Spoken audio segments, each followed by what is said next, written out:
Hi, I'm Quixotic Phoenix, and I'm here to learn you something you don't care about.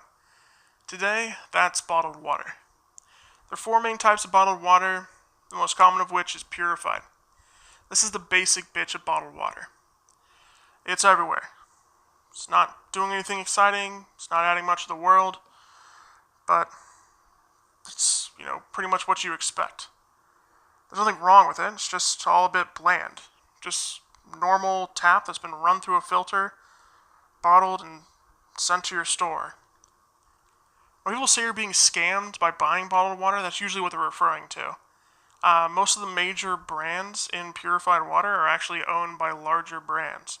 Coca-Cola owns Dasani, PepsiCo owns Aquafina. And those are just the two I can think of off the top of my head. There's probably a bunch of others in that category. Then you have spring water. Spring water is like that chick who did a summer in Europe and will not shut up about it. Pretty much the same as basic bitch purified, but a little more traveled. Literally. Spring water usually is purified water that comes from a fancy, well-known spring or water source that has been run through a filter, bottled, and sent to your store. And all over the packaging is pictures of a glacier or pictures of a lake, and all it does is talk about how crisp and clean and clear the water is, even though usually it's just from the municipal tap, bottled up, and traveled across the goddamn country. There are some good brands in the spring water category, and a lot of the top ones are from Europe. You got the one that spells naive backwards, the one that somehow scored high on an IQ test, and the one that's protected by Tibetan monks.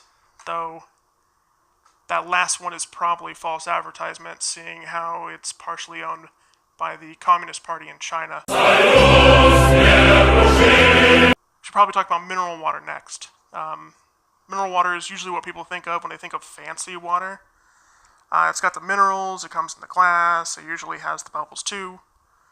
Mineral water is that exchange student who is kind of weird but friends with everybody. He wants to go to the disco, has problems remembering certain words in English, and even though you know he isn't, you're kind of convinced that someone in his family is royalty. Mineral water has specific rules and regulations. One of those rules is it has to contain more than 250 parts per million of dissolved solids. Usually it's going to be sodium, potassium, calcium, or bicarbonate. Bicarbonate's what gives it a little bit of the bubbles. These minerals gives the water a different taste, and back in the day during the Industrial Revolution, people thought that mineral water could cure diseases and ailments. The rich who lived in the cities would go to these springs, soak in, and then drink the water. All in all, it was a scam. But the funny thing is that it usually helped people who were sick, depending on what these people were actually sick from. That shit doesn't cure syphilis. Being away from your newly industrialized city to go to the countryside with the fresh air, drink a bunch of mineral-enriched water, even if it didn't help you physically, it would help you mentally. And the placebo effect would take hold, and you tell everyone how great you feel with the new vigors. The last one we should talk about is artesian water. This is my favorite. This is what I usually go for. These are like the nerdy girl who turns into the prom queen. This analogy is running very thin, but hear me out.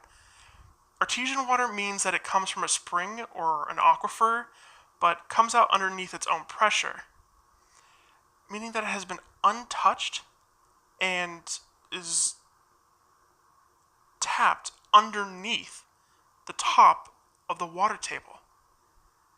It usually also has some dissolved solids, but that's not a characteristic that is necessary.